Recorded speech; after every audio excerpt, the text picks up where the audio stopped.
Hello, Dwellings people, Dwellings tribe.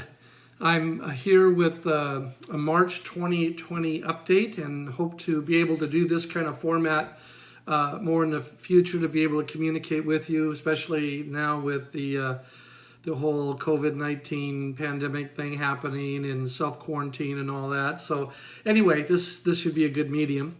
And I want to thank, just to start off with, Angela Saunders, who's helping with the editing and production side of this. So thank you so much, Angela, for helping me be able to communicate. And March was, wow, quite a month. It started off for me in San Pedro Sula on March 1st, where I met up with some friends from Seattle, Jim Paris, Charlie Holzinger, and Jeff Veers, and I went on a coffee tour. It was an opportunity for me to get to show those guys what is happening in our efforts there to get involved in the coffee world and to educate them a bit on the whole coffee thing, from organic farms to a major plant called COMSA that we went to, COMSA. Stands for Coffee Organic Marcala, and then SA is like our LLC or something like that. So anyway, we toured the COMSA plant and spent time with one of the local organic farmers, Montgomery and Leila Montgomery. They have a place called Hacienda San Pablo. It's over 100 years old, really cool place where we spent time learning about organic farming and then also having lunch together, and that was really a special time. The Montgomery family's story is very interesting. The Milhelm family story is very interesting. Montgomery is the father, Leila is the mom, and Milhelm is their last name. Their great-grandfather came from Lebanon over 100 years ago and started a coffee farm in Honduras. And so now they're third-generation finca owners and coffee farmers and authorities on organic farming. And so spending time with them was really special. I appreciate the time that they gave us as a family. In addition to touring a organic coffee resort place that's really cool, where we spent the night. We spent time on their farm, and in addition to learning about coffee, we were also able to meet up with Natividad and her family. They are one of two families right now, coffee families, that we're actively building homes for. And so we got to see the progress there of Natividad's land. With the money that we left the Milhelms, the last time we had been there, they were able to grade out a lot for the home to be built and dig a hole for the septic tank. And so progress is being made there.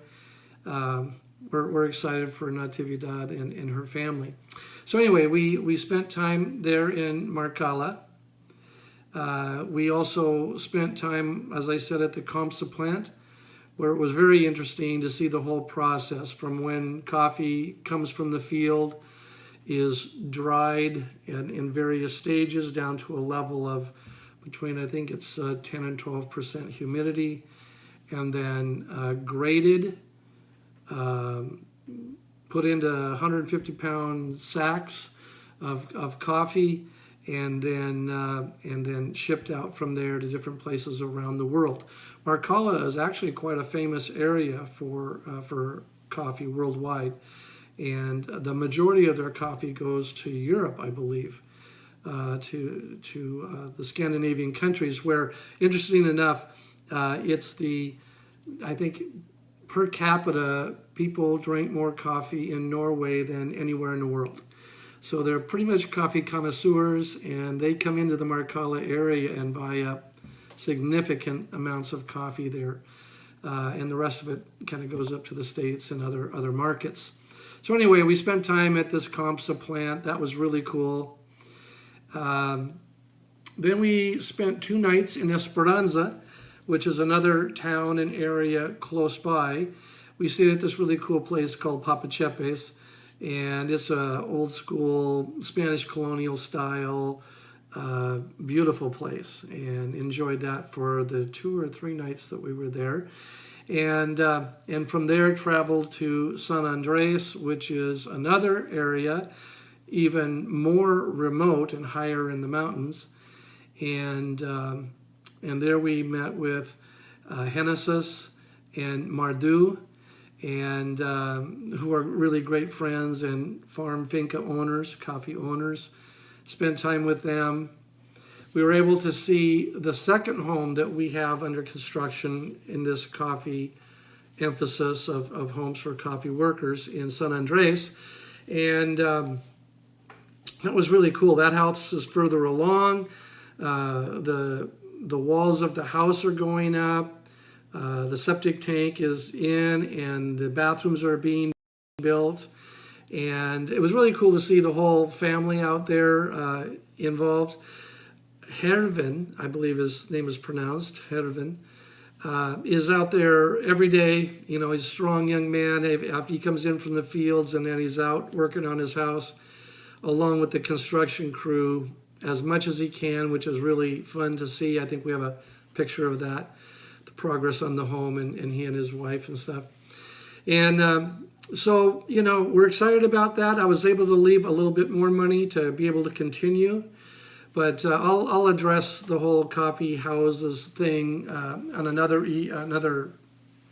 video to try to encourage more involvement in that and explain it further. But our trip around the areas there of Marcala, Esperanza, and San Andres were really a great time. Got to spend, it was a lot of fun being with my friends. I appreciate them coming to see what it is that's on my heart to accomplish. And so I would encourage others to go on one of those trips as well, if and when this, when this thing is over with here and you're ready to get out of your house. Cool. So I kept busy with that. Then I went from there to Roatan, where a house build was underway, and that is really cool. I'm sure we have pictures of that as well. And the house is being built by kind of a unique team. Only 4 people on the team, right? And so it just shows you that, you know, 4 people can do this. 2 couples that had met each other the year before on another build, but come from completely different places. There was Mike and Celeste Prezioso from Virginia. This is their second house build, and they teamed up with Brad and Heather Saunders from Phoenix, Arizona, or Goodyear, Arizona, in the Phoenix area.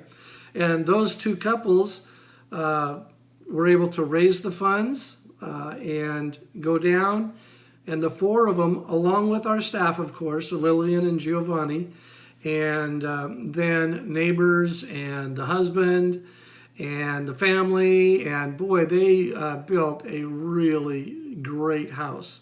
And what's amazing, this happens pretty often actually, where these are very poor families living in really tough conditions, right? And yet the lot that they have has a view that's spectacular. Looking down over this particular lot, look down over the Cox and Hole area where the cruise ships dock, and you know, they're up on the side of this mountain in kind of a, you know, an interesting location. You can drive most of the way as long as it doesn't rain. Man, if it rains, it'd be very dangerous to try to drive on this little road. But they live up there where, you know, I think they have to hike up there quite a bit, I would think. And anyway, they got all the materials up there, built this beautiful home, and they did an amazing job. While I was there, we would stop by each day and check on their progress, just to see how they're doing. And it was amazing to see how fast it went. I think they got that house built in about 4 days. So we had a team of 4, raised the money, didn't even, from different parts of the United States, came together to build the house, had an awesome time doing it, did an amazing job at loving the family, which is just huge. Their patience and their inclusion of the family and neighbors was really a beautiful thing to see, and a lot of ministry took place there. A lot of love was shared, and God's love was very present and shown through the people. And so anyway, that was a great build. Thank you, Mike, Celeste, Brad, Heather. What an amazing job you guys did, and we love it when people like you come back, because you're so good at what you do. More than anything, again, at loving people. And so thank you for that great house you supplied the Rivera family. Okay, God bless you, man. What else can I say about that? I'm so impressed with those 2 couples, and they're pressing through to get it done and to raise the money and everything. Anyway, cool. Okay, and then from there, I flew to Phoenix, then on down to Puerto Peñasco, Mexico, where we had a house build scheduled. And this build is, just another one of those unique stories. There's so many different, unique things that happen. In this particular case, a team had planned, led by Dave and Pam Clement, to build Marlene's home. And then different things happened with the team and timing and different things that happened. So it ended up that Dave and his team couldn't go,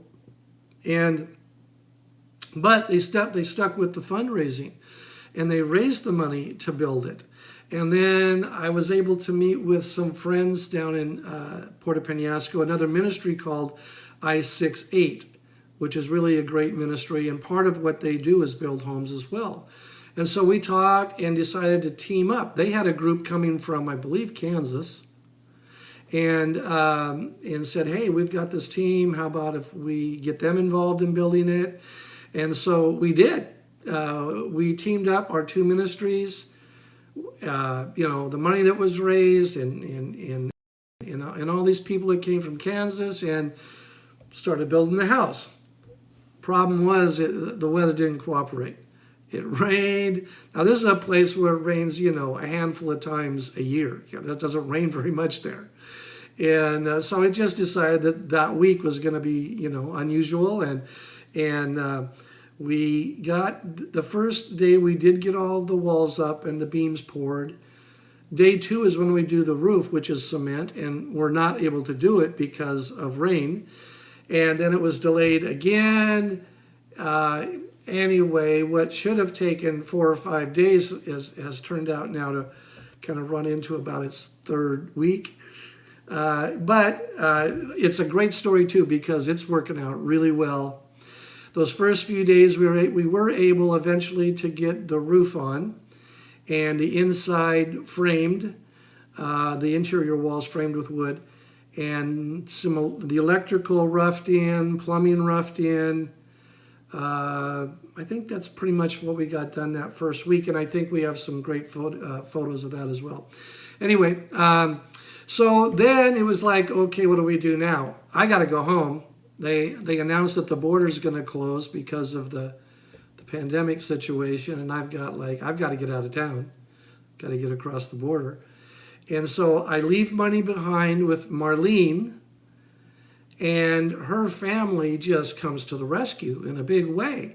Her brothers chip in and get involved.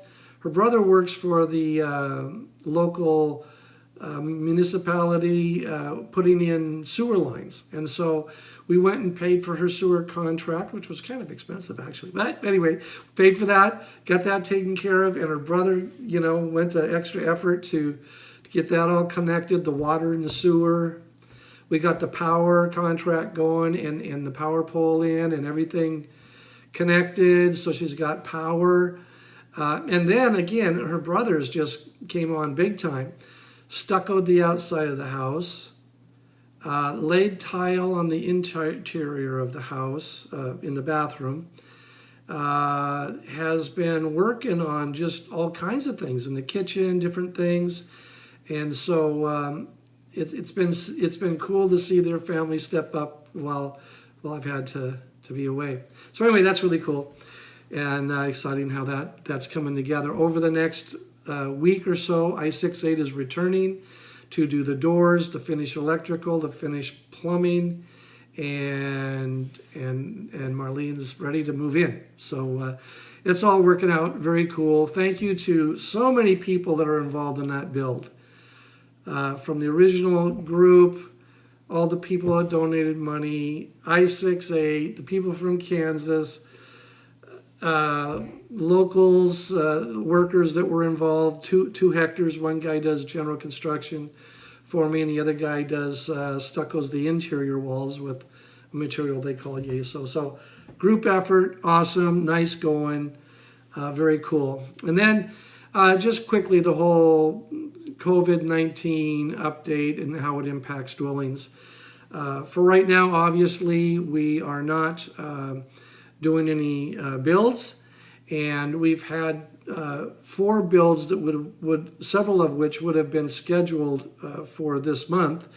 I think it's two that were scheduled, and those are being rescheduled. So don't know why or when. I plan to do a longer, better explanation of how the pandemic situation is impacting dwellings, and I'll do that in a future one to shorten this. So that was the whirlwind March. Coffee tour and house builds for coffee people up in the mountains. A build by the Precisios and the Saunders in Roatan. And then the impact, the house build in Puerto Peñasco, and then the whole thing with the COVID-19 restrictions and all that sort of thing. So I am still wondering, like everybody else, what does the future hold? And I plan to keep you updated, and hope that you'll keep dwellings in your heart and mind, and all the families that you know and love down there. I'll also be sharing in a future update here on how you can be involved in helping the local families, especially in Roatan, who really are hurting. I've got a lot of stories to tell about that. So I'll be back to you on that. So busy March, wondering what April's going to be like, and hoping that May is going to be active again. But here we go. God's in control. We can do this. God bless you guys.